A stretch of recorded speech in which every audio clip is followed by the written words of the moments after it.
Welcome back. Welcome to the part 14 of chapter 3. Part 13 में हमने सभी मेटल्स का एक्सट्रैक्शन कर लिया था, जिसमें हमारा जो पार्ट 13 था उसमें हमने extraction of metal top at the reactivity series किया था और उनके लिए हमने इलेक्ट्रोलाइसिस प्रोसेस यूज़ किया था।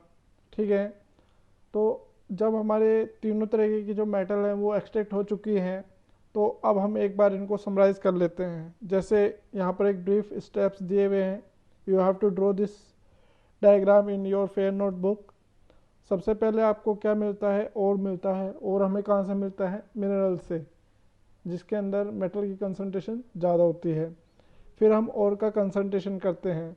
कंसंट्रेशन हमें सभी तरीके के और का करना पड़ेगा, चाहे वो और हाईली रिएक्टिव मेटल का हो या लीस्ट रिएक्टिव मेटल का हो या मॉडरेट रिएक्टिव मेटल का हो। ठीक है, फिर कंसंट्रेशन ऑफ और करने के बाद हम मेटल्स को 3 ग्रुप में बांट देते हैं: metal of highly reactivity, metal of medium reactivity और मेटल ऑफ लो रिएक्टिविटी। तो जो मेटल ऑफ हाई रिएक्टिविटी है उनका हम इलेक्ट्रोलाइसिस करते हैं और इलेक्ट्रोलाइसिस से प्योर मेटल मिल जाता है।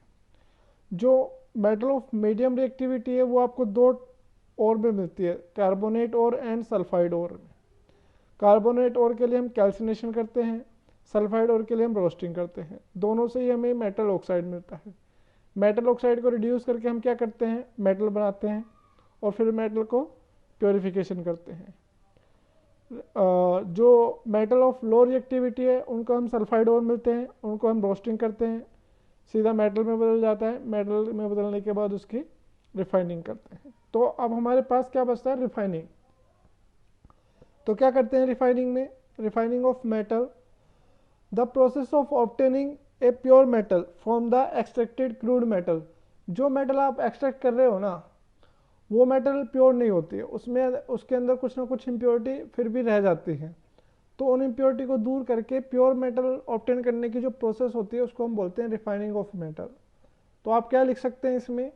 The process of obtaining pure metal from the extracted crude metal is called refining. मतलब उस प्रोसेस को हम क्या बोल रहे हैं? रिफाइनिंग बोल रहे हैं, जब हम क्रूड मेटल से प्योर मेटल ऑब्टेन करते हैं। जो आपके सिलेबस के अंदर है रिफाइनिंग प्रोसेस में, वो है इलेक्ट्रोलाइटिक रिफाइनिंग। तो नाम से ही पता चल रहा है इलेक्ट्रोलाइटिक। जैसे इलेक्ट्रोलाइटिक डिकम्पोजिशन था, तो डिकम्पोजिशन इलेक्ट्रिसिटी की वजह से होता था, उसी तरीके से इलेक्ट्रोलाइटिक रिफाइनिंग है। तो इलेक्ट्रोलाइटिक रिफाइनिंग जो होगा वो इलेक्ट्रिसिटी की वजह से होगा। The process of refining in which electricity is used for the refining of the metal it is called electrolytic refining। Means जिस प्रोसेस के अंदर रिफाइनिंग के लिए हमें इलेक्ट्रिसिटी की ज़रूरत पड़ जाए, उस रिफाइनिंग प्रोसेस को हम बोलते हैं इलेक्ट्रोलाइटिक रिफाइनिंग। ठीक है, when the process of refining in which electricity is used for the refining of the metal is called electrolytic refining। तो अब इलेक्ट्रोलाइटिक रिफाइनिंग आ गया। इलेक्ट्रोलाइटिक रिफाइनिंग को हम आगे डिफाइन करते हैं, लेकिन उससे पहले आपके पास एक नोट आ जाता है, metals are at the top of the reactivity series. जो मेटल रिएक्टिविटी सीरीज के टॉप पर होते हैं उनका एक्सट्रैक्शन करने के बाद हम उनका रिफाइनिंग नहीं करते हैं, क्योंकि वो मेटल कैसे एक्सट्रैक्ट होते हैं? इलेक्ट्रोलाइसिस से। और इलेक्ट्रोलाइसिस में हमें क्या मिलता है? 100% प्योर मेटल मिलती है। That's why they do not required any refining. ठीक है, तो आपसे पूछा जाए सोडियम पोटेशियम इलेक्ट्रोलाइटिक रिफाइनिंग से प्योर हो सकते हैं, तो आप कहेंगे नहीं, वो नहीं हो सकती, क्योंकि they are already pure when they are extracted by the electrolysis. ठीक है, तो हम पढ़ेंगे इलेक्ट्रोलाइटिक रिफाइनिंग क्या होता है। तो इसमें क्या होता है? जो इलेक्ट्रोलाइटिक रिफाइनिंग होता है, जो middle of the reactivity series हैं और लो इन द रिएक्टिविटी सीरीज हैं, उन मेटल की रिफाइनिंग के लिए यूज़ किया जाता है। तो हम क्या करते हैं? जिस मेटल का हमें रिफाइनिंग करनी है उस मेटल का सोल्ट लेते हैं। पहले तो उस मेटल सोल्ट को वाटर में डिसॉल्व करके हम सॉल्यूशन बना लेते हैं। ठीक है, सॉल्यूशन बना लेते हैं एक्वस सॉल्यूशन। एक्वस सॉल्यूशन का मतलब है हमने उस सोल्ट को वाटर में डिसॉल्व किया है। तो एक्वस सॉल्यूशन बनाने के बाद जो कि एक्वस सॉल्यूशन बनता है सोल्ट का, वो किसका काम करता है? इलेक्ट्रोलाइट का काम करता है। ठीक है, तो हम एग्जाम्पल के तौर पर मान लेते हैं कि हम कॉपर मेटल के रिफाइनिंग कर रहे हैं, आप इसकी जगह जिंक ले सकते हैं। अगर जिंक लेते हैं तो जिंक सल्फेट लेंगे, आयरन लेंगे तो फेरस सल्फेट लेंगे, ठीक है। तो वो डिपेंड करता है कि आप कौन सा मेटल ले रहे हैं। तो बुक के अंदर कॉपर ही है तो इसलिए हमने कॉपर ले लिया, otherwise you can do it with iron और जिंक, ओके। तो हमने कॉपर सल्फेट सोल्ट ले लिया, फिर हमने कॉपर सल्फेट सॉल्यूशन को वाटर में डिज़ोल्व किया। जब हम उसको वाटर में डिज़ोल्व करते हैं तो एक सॉल्यूशन बन जाता है एक्वा सॉल्यूशन, जो कि इलेक्ट्रोलाइट का काम करता है। इलेक्ट्रोलाइट क्या होता है? इलेक्ट्रोलाइट वो सॉल्यूशन होता है जो इलेक्ट्रिसिटी कंडक्ट कर सकता है, ठीक है। Aqua solution of acid and base and salt are called electrolyte because their aqua solution will conduct the electricity. उनके अंदर इलेक्ट्रिसिटी कंडक्ट हो सकती है, इसलिए उनको क्या बोलते हैं? इलेक्ट्रोलाइट बोलते हैं, ठीक है। तो जो इम्प्योर मेटल होती है जिसको हमें प्योर करना है उसको हम एज ए एनोड लेते हैं, ठीक है। और एनोड क्या होता है? पॉजिटिवली चार्ज होता है।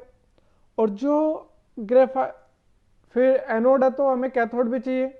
आपको पता है कि दो इलेक्ट्रोड होते हैं, एक एनोड होता है एक कैथोड होता है। एनोड होता है पॉजिटिवली चार्ज, कैथोड होता है नेगेटिवली चार्ज। एनोड पर हमने लगा दिया इम्प्योर मेटल, कैथोड पर या तो हम प्योर मेटल लगा सकते हैं या ग्रेफाइट लगा सकते हैं। और जो कैथोड होता है उसको हम स्ट्रोंगली होल्ड करते हैं, स्ट्रोंगली मतलब स्ट्रोंगली होल्ड करके, या उसके अंदर जो क्लिप होता है वो बहुत ज़्यादा स्ट्रोंग लगाते हैं। क्यों? Because all of the metal after purification we will get on the cathode. तो इलेक्ट्रोलाइटिक रिफाइनिंग में आपको ये याद रखना है कि जो इम्प्योर मेटल होती है वो हम एनोड पर लेते हैं और जो प्योर मेटल है वो कैथोड पर मिलती है, ठीक है।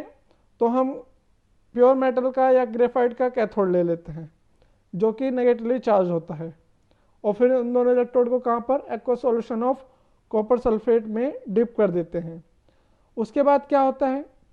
यहाँ पर आप डायग्राम देख सकते हैं। यहाँ पर हमने एक बीकर लिया है, बीकर के अंदर कॉपर सल्फेट सॉल्यूशन लिया है। कैथोड नेगेटिवली चार्ज है, एनोड पॉजिटिवली चार्ज है। इलेक्ट्रॉन जो होते हैं वो एनोड से कैथोड की तरफ जाते हैं क्योंकि एनोड पर इलेक्ट्रॉन रिलीज हो रहे हैं, ठीक है। और जो इम्प्योर मेटल है वो एनोड है और प्योर मेटल जो हमें ऑब्टेन होती है वो कैथोड पर होती है। इस केस में Cu है। तो Cu2 पॉजिटिव आयन एनोड से सॉल्यूशन के अंदर आते हैं और Cu2 पॉजिटिव आयन कैथोड की तरफ चले जाते हैं to convert into Cu metal, ठीक है। तो जब हम इलेक्ट्रिसिटी पास करते हैं तो सॉल्यूशन के अंदर Cu2 पॉजिटिव आयन होते हैं वो किधर की तरफ मूव करेंगे? कैथोड की तरफ। क्यों? क्योंकि कैथोड नेगेटिवली चार्ज है और Cu2 पॉजिटिव है, इसके ऊपर पॉजिटिव चार्ज है, तो पॉजिटिव चार्ज नेगेटिव की तरफ जाएगा। किधर जाएगा? कैथोड की तरफ। तो वो कैथोड की तरफ चला जाएगा।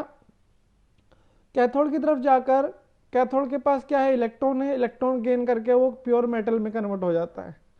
ऐसा होने के बाद जब Cu2 पॉजिटिव आयन कॉपर में कन्वर्ट हो जाते हैं तो सॉल्यूशन के अंदर क्या होता है? Cu2 पॉजिटिव आयन की कमी आ जाती है। तो इस कमी को पूरा करने के लिए एनोड पर जो इम्प्योर कॉपर है उसमें से प्योर कॉपर अपने आप को Cu2 पॉजिटिव आयन में कन्वर्ट करता है और उस कमी को पूरा करता है। लेकिन जैसे ही एनोड से Cu2 पॉजिटिव आयन आते हैं फिर से वो कैथोड की तरफ चले जाते हैं। And this cycle goes on until all of the impure copper converted into pure copper, ठीक है। Again Cu2 positive ion will go to the cathode and this goes on until all of the impure copper get converted into pure copper। तो जो pure copper है वो हमें कहाँ पर मिल जाता है? कैथोड। और जो इम्प्योरिटीज प्रेजेंट होते हैं किसके अंदर? जो आपके पास इम्प्योर मेटल है उसके अंदर जो इम्प्योरिटीज प्रेजेंट होते हैं वो इम्प्योरिटीज क्या होते हैं? एनोड इलेक्ट्रोड के नीचे एक मड के फॉर्म में प्रेजेंट सेटल डाउन हो जाती हैं जिसको हम बोलते हैं एनोड मड। एनोड मड क्योंकि एनोड पर हमने इम्प्योर मेटल लिया था। और ये रिएक्शन जो होती है इसके अंदर ये इस तरीके से होती है। पहले आपने कॉपर सल्फेट लिया CuSO4, उसको वाटर में डिजोल्व किया तो वो किस में बदल गया? Cu2 पॉजिटिव आयन और सल्फेट आयन में बदल गया। फिर जैसे हमने इलेक्ट्रिसिटी पास की कैथोड पर क्या आएंगे? पहले कैथोड पर रिएक्शन होगी तो कैथोड पर Cu2 पॉजिटिव आयन दो इलेक्ट्रॉन एक्सेप्ट करेंगे कैथोड से और अपने आप को कॉपर में कन्वर्ट कर लेंगे। जिसके बाद सॉल्यूशन के अंदर क्या आ जाती है? Cu2 पॉजिटिव आयन की कमी आ जाती है। उस कमी को पूरा करने के लिए जो एनोड होता है वो अपने आप को Cu2 पॉजिटिव आयन में कन्वर्ट कर लेता है बाय लूजिंग द इलेक्ट्रॉन। तो जो इलेक्ट्रॉन लूज हो रहे हैं एनोड पर वो कैथोड की तरफ चले जाते हैं। ठीक है, तो इस तरीके से पूरा साइकिल चलता रहता है जब तक कि पूरी की पूरी मेटल क्या नहीं हो जाए, प्योर ना हो जाए। आया समझ में? It is very easy if you are tending to understand it. If you are going to memorize it, then you will get difficulty. Okay, इसको अच्छे से समझो, एक बार आप रिवाइंड कर सकते हो कैसे हमने किया था। ओके, तो आज के लिए सिर्फ इतना ही। इस वीडियो को लाइक कीजिए, शेयर कीजिए, चैनल सब्सक्राइब कीजिए and stay at home, stay safe. Thank you.